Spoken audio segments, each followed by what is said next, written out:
security is in many ways a precursor to privacy. They both address risk. So there's privacy risk, and then there's security risk. There are different controls that they both provide you with controls that you can apply to manage risk. They're both things that provide you with operational capabilities, and also that create operational requirements as well. It's much more important to, I think, these days, to look at rights-based things. And so, as opposed to risk-based in many ways, right? Because if you can't get the rights right, you're going to have, you're not going to really able to be even address the risk, because you haven't met like an initial condition. So there's just no way that you can separate the two. And people that think that privacy is contrary to security also don't have a very good understanding. It's the same thing as, it's like people think that transparency is bad for security, as an example, right? When in fact it's absolutely the opposite, right? The reason, you don't hide, unless you're duplicitous. Usually your surveillance camera is out in public, so that people, it in itself acts as a deterrent. When a lot of the, when you get the little green lock on your website, it's because a certificate is valid. The invalid certificates are published in the certificate revocation list, which is a public thing. So, so security only works if you have transparency. Privacy only works if you have transparency. So not only do they both address risk, enable operational requirements, but they're also just fundamental. I did a lot of security risk assessments in a previous life as a consultant, a lot with the federal government, and it's a pretty simple process that they go through. Essentially, you have to do a statement of sensitivity for security, and that statement of sensitivity has to take into account the sensitivity of all the information that is in scope for the entire system that you're looking at, and that includes the personal information, etc. So that's why the PIA, or the privacy impact assessment, has to be done upfront as well, around the same time, or as an input to the sensitivity analysis that's done, because the privacy process itself depends on security being in place that's appropriate for the level of sensitivity of the information.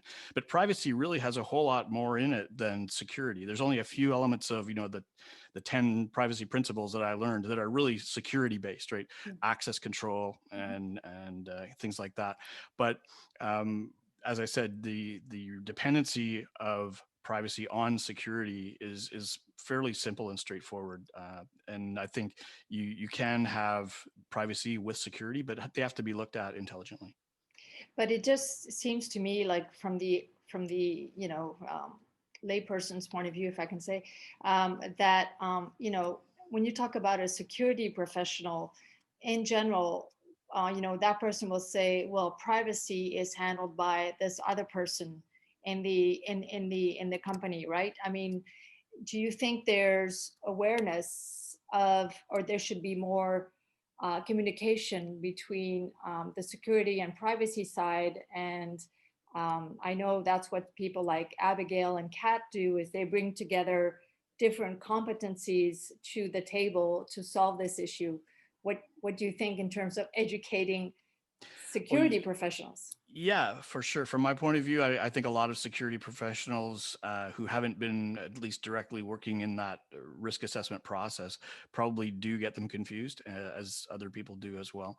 But the people who work in privacy generally know that they rely on security, and the people in security generally know that the privacy process depends on security. I think one thing to note with cybersecurity, I always say, is kind of like science. Like, you could be a biologist and you could be a physicist, and both of them are scientists, but they don't necessarily work together. Like, cybersecurity covers like SOC 2 compliance and installations of firewalls and network security and privacy. And so assuming that one person's going to know any of that doesn't make any sense, right? Like, and I'm myself, like, they're part and parcel. Privacy is a piece of cybersecurity, but it's it's a big umbrella of cybersecurity. You could have easily most cybersecurity conferences I go to have very small pieces on privacy. Yeah. I think the design principles of for both. I mean, one way to know that they relate to each other is that if you look at the design principles and even the privacy principles, which are not security specific, are beneficial to security at the end of the day, right? So, Right. so the idea that well, again, if you're managing risk and you're not managing both the privacy risk as well as security risk, you're not managing risk in general. And so, again, if we take it out of the security and privacy level and take it up to the business, operational, legal, technical, those other layers, then you're going to see that a lot of these things are actually very, very, very closely tied together. If you want a quick way, without being an expert in privacy or data protection, a quick way to sort of try and address some of the issues in the design of your software is this tool called Linden Go. It's a game.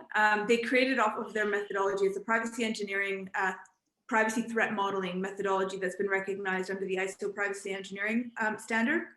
But they've gamified it and they've created all of these flashcards, and so you can use it as a way to brainstorm. You get your systems map or your data flow map, and then you can kind of brainstorm, like, are these two data points linkable, which could create identifiability of someone we don't want to be identifiable.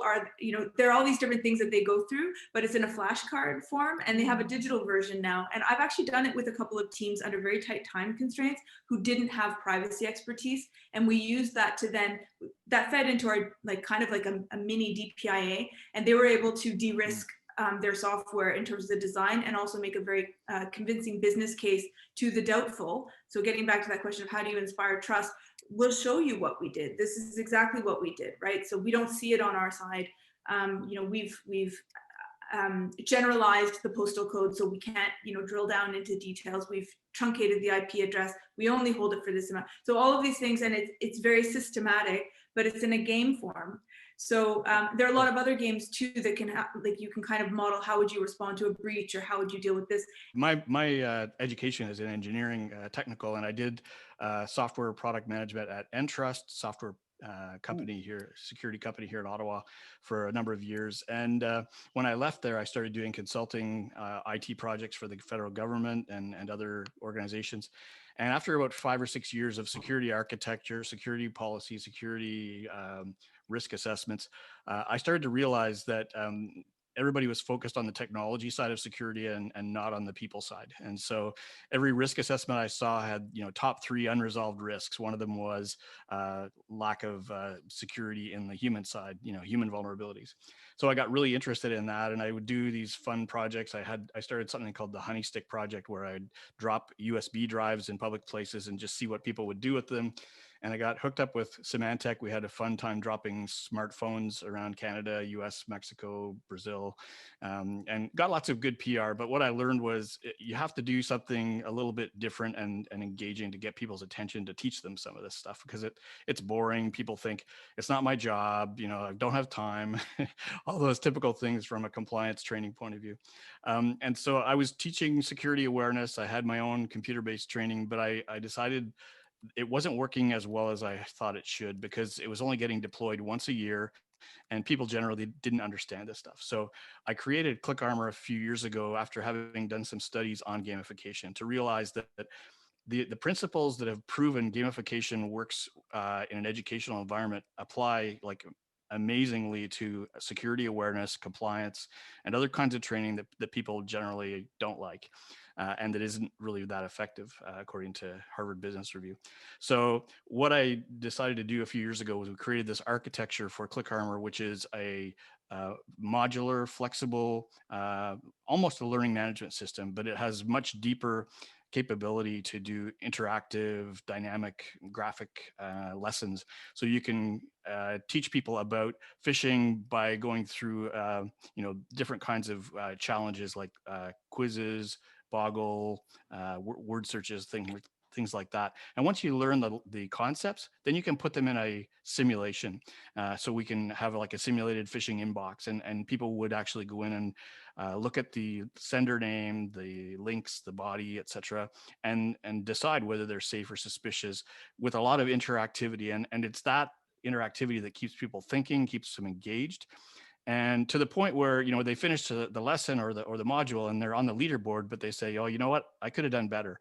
And so they go back in and they'll look at which lessons they didn't do as well on. They'll go back in and reinforce their skills. So it's working really, really well. But we built it in a flexible way so that not only for cybersecurity, phishing, social engineering, that kind of thing, it could be used for any kind of compliance training.